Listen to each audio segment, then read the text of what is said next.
क्या आप जानते हैं, कर्ण ने ही महाभारत युद्ध का परिणाम बता दिया था। कर्ण ने पहले ही बता दिया युद्ध में कौन किसके हाथ मरेगा।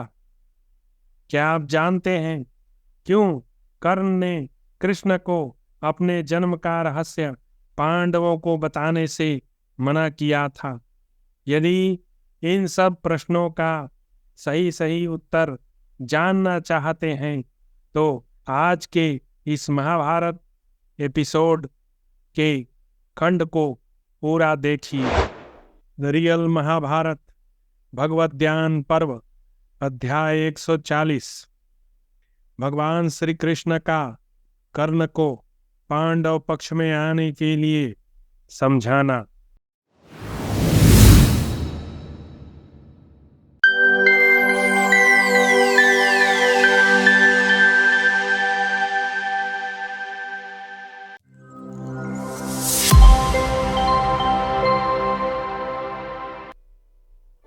धृतराष्ट्र ने पूछा, संजय, राजपुत्रों तथा सेवकों से घिरे हुए शत्रु वीरों का संहार करने वाले अप्रमेय भगवान श्री कृष्ण जब राधानंदन कर्ण को रथ पर बिठाकर हस्तिनापुर से बाहर निकल गए तब उन्होंने उससे क्या कहा?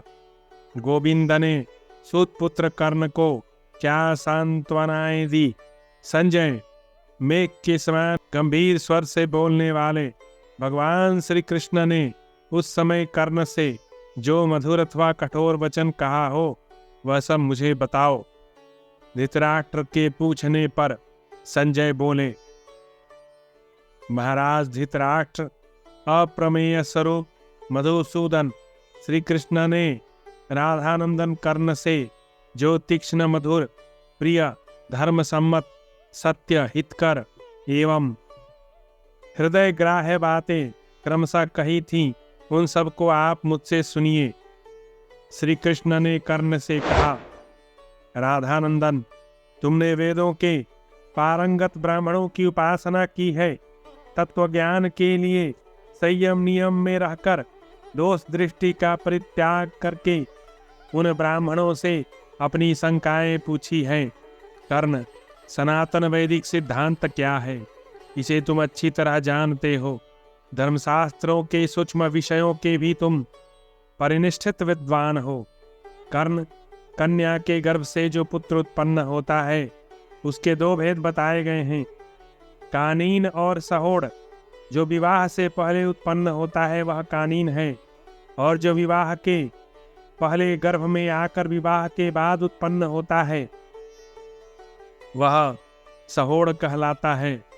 वैसे पुत्र की माता का जिसके साथ विवाह होता है, शास्त्रज्ञों ने उसी को उसका पिता बताया है। कर्ण, तुम्हारा जन्म भी इसी प्रकार हुआ है। तुम कुंती के ही कन्यावस्था में उत्पन्न हुए पुत्र हो, अतः तुम भी धर्मानुसार पांडु के ही पुत्र हो। इसलिए आओ, धर्मशास्त्रों के निश्चय के अनुसार तुम ही राजा होगे। पिता के पक्ष में कुंती के सभी पुत्र तुम्हारे सहायक हैं, और मातृपक्ष में समस्त वृष्णिवंशी तुम्हारे साथ हैं। पुरुष श्रेष्ठ, तुम अपने इन दोनों पक्षों को जान लो। तात, मेरे साथ यहाँ से चलने पर आज पांडवों को तुम्हारे विषय में यह पता चल जाएगा कि तुम कुंती के ही पुत्र हो, और युधिष्ठिर से भी पहले तुम्हारा जन्म हुआ है। पांचों भाई पांडव, द्रौपदी के पांचों पुत्र तथा किसी से परास्त न होने वाले सुभद्रा कुमार वीर अभिमन्यु, ये सभी तुम्हारे चरणों का स्पर्श करेंगे। इसके सिवा पांडवों की सहायता के लिए आए हुए समस्त राजा, राजकुमार तथा अंधक और विष्णु वंश के योद्धा भी तुम्हारे चरणों में नतमस्तक होंगे। बहुत से राजपुत्र और राजकन्याएं तुम्हारे लिए सोने चांदी तथा मिट्टी के बने हुए कलश, औसत समूह, सब प्रकार के बीज, संपूर्ण रत्न और लता आदि अभिषेक सामग्री लेकर आएंगी। विशुद्ध हृदय वाले द्विश्रेष्ठ धौम्य आज तुम्हारे लिए होम करें, और चारों वेदों के विद्वान ब्राह्मण तथा सदा ब्राह्मणोचित धर्म के पालन में स्थित रहने वाले पांडवों के पुरोहित धौम्य जी भी तुम्हारा अभिषेक करें। इसी प्रकार पांचों भाई पुरुष सिंह, पांडव, द्रौपदी के पांचों पुत्रा, पांचाल और चेदी देश के नरेश तथा मैं, ये सब लोग तुम्हें पृथ्वी पालक सम्राट के पद पर अभिषिक्त करेंगे। कठोर व्रत का पालन करने वाले धर्मपुत्र धर्मात्मा कुंती नंदन राजा युधिष्ठिर तुम्हारे युवराज होंगे, जो हाथ में श्वेत चवर लेकर तुम्हारे पीछे रथ पर बैठेंगे। महाबली कुंती कुमार भीमसेन राज्याभिषेक होने के पश्चात तुम्हारे मस्तक पर महान श्वेत छत्र धारण करेंगे। सैकड़ों क्षुद्र घंटिकाओं की सुमधुर ध्वनि से युक्त व्याघ्र चर्म से आच्छादित तथा श्वेत घोड़ों से जुते हुए तुम्हारे रथ को अर्जुन सारथी बनकर हाँकेंगे और अभिमन्यु सदा तुम्हारी सेवा के लिए निकट खड़ा रहेगा। नकुल, सहदेव, द्रौपदी के 5 पुत्र, पांचाल देशीय क्षत्रिय तथा महारथी शिखंडी, ये सब तुम्हारे पीछे पीछे चलेंगे। तन्मय तथा समस्त अंधक और वृष्णिवंश के लोग भी तुम्हारा अनुसरण करेंगे। प्रजानाथ, दशाहर तथा दशार्ध कुल के समस्त क्षत्रिय तुम्हारे परिवार हो जाएंगे। महाबाहो, तुम अपने भाई पांडवों के साथ राज्य भोगो, जप होम तथा नाना प्रकार के मांगलिक कर्मों में संलग्न रहो। द्रविड़, कुंतल, आंध्र, तालचर, चुच्चुप तथा वेणु देश के लोग तुम्हारे अग्रगामी सेवक हों। सूत, मागध और बंदीजन नाना प्रकार की स्तुतियों द्वारा तुम्हारा यशोगान करें और पांडव लोग महाराज वसुसेन कर्ण की विजय घोषित कर दें। कुंती कुमार, नक्षत्रों से घिरे हुए चंद्रमा की भांति तुम अपने अन्य भाइयों से घिरे रहकर राज्य का पालन और कुंती को आनंदित करो। तुम्हारे मित्र प्रसन्न हो और शत्रुओं के मन में व्यथा हो। कर्ण, आज से अपने भाई पांडवों के साथ तुम्हारा एक अच्छे बंधु की भांति स्नेहपूर्ण बर्ताव हो। कर्ण का दुर्योधन के पक्ष में रहने के निश्चित विचार का प्रतिपादन करते हुए समर यज्ञ के रूप का वर्णन करना। अध्याय 141। कर्ण ने कहा, केशव, आपने सौहार्द, प्रेम, मैत्री और मेरे हित की इच्छा से जो कुछ कहा है वह निसंदेह ठीक है। श्री कृष्ण, जैसा कि आप मानते हैं, धर्मशास्त्रों के निर्णय के अनुसार मैं धर्मतः पांडु का ही पुत्र हूँ। इन सब बातों को मैं अच्छी तरह जानता और समझता हूँ। जनार्दन, कुंती ने कन्यावस्था में भगवान सूर्य के संजोग से मुझे गर्भ में धारण किया था और मेरा जन्म हो जाने पर उन सूर्य देव की आज्ञा से ही मुझे जल में विसर्जित कर दिया था। श्री कृष्ण, इस प्रकार मेरा जन्म हुआ है, अतः मैं धर्मतः पांडु का ही पुत्र हूँ। परंतु कुंती देवी ने मुझे इस तरह त्याग दिया जिससे मैं सकुशल नहीं रह सकता था। मधुसूदन, इसके बाद अधिरथ नामक सूत मुझे जल में देखते ही निकाल कर अपने घर ले आए और बड़े स्नेह से मुझे अपनी पत्नी राधा की गोद में दे दिया। उस समय मेरे प्रति अधिक स्नेह के कारण राधा के स्तनों में तत्काल दूध उतर आया। माधव, उस अवस्था में उसी ने मेरा मलमूत्र उठाना स्वीकार किया। अतः सदा धर्मशास्त्रों के श्रवण में तत्पर रहने वाला मुझे जैसा धर्मज्ञ पुरुष राधा के मुख का ग्रास कैसे छीन सकता है? उसका पालन पोषण न करके उसे त्याग देने की क्रूरता कैसे कर सकता है? अधिरथ, सूत भी मुझे अपना पुत्र ही समझते हैं और मैं भी सौहार्दवश उन्हें सदा से अपना पिता ही मानता आया हूँ। माधव, उन्होंने मेरे जात कर्म आदि संस्कार करवाए तथा जनार्दन, उन्होंने ही पुत्र प्रेम व शास्त्रीय विधि से ब्राह्मणों द्वारा मेरा वसुसेन नाम रखवाया। श्री कृष्ण, मेरी युवावस्था होने पर अधिरथ ने सूत जाति की कई कन्याओं के साथ मेरा विवाह करवाया। अब उनसे मेरे पुत्र पौत्र भी पैदा हो चुके हैं। जनार्दन, उन स्त्रियों में मेरा हृदय काम भाव से आसक्त रहा है। गोविंद, अब मैं संपूर्ण पृथ्वी का राज्य पाकर सुवर्ण की राशियां लेकर अथवा हर्ष या भय के कारण भी वह सब संबंध मिथ्या नहीं करना चाहता। श्री कृष्ण, मैंने दुर्योधन का सहारा पाकर धृतराष्ट्र के कुल में रहते हुए 13 वर्ष तक अकंटक राज्य का उपभोग किया है। वहां मैंने सुतों के साथ मिलकर बहुत से यज्ञों का अनुष्ठान किया है तथा उन्हीं के साथ रहकर अनेकानेक कुल धर्म एवं वैवाहिक कार्य संपन्न किए हैं। वृष्णि नंदन श्री कृष्ण, दुर्योधन ने मेरे ही भरोसे से हथियार उठाने तथा पांडवों के साथ विग्रह करने का साहस किया है। अतः अच्युत, मुझे द्वैरथ युद्ध में सब्यसाची अर्जुन के विरुद्ध लोहा लेने तथा उनका सामना करने के लिए उसने चुन लिया है। जनार्दन, इस समय में बंधन, भय अथवा लोभ से भी बुद्धिमान धृतराष्ट्र पुत्र दुर्योधन के साथ मिथ्या व्यवहार नहीं करना चाहता। ऋषिकेश, अब यदि मैं अर्जुन के साथ द्वैरथ युद्ध न करूं तो यह मेरे और अर्जुन दोनों के लिए अपयश की बात होगी। मधुसूदन, इसमें संदेह नहीं कि आप मेरे हित के लिए ही ये सब बातें कहते हैं। पांडव आपके अधीन हैं, इसलिए आप उनसे जो कुछ भी कहेंगे वह वे अवश्य ही कर सकते हैं। परंतु मधुसूदन, मेरे और आपके बीच में जो यह गुप्त परामर्श हुआ है उसे आप यहीं तक सीमित रखें। यादव नंदन, ऐसा करने में ही मैं यहाँ सब प्रकार से हित समझता हूँ।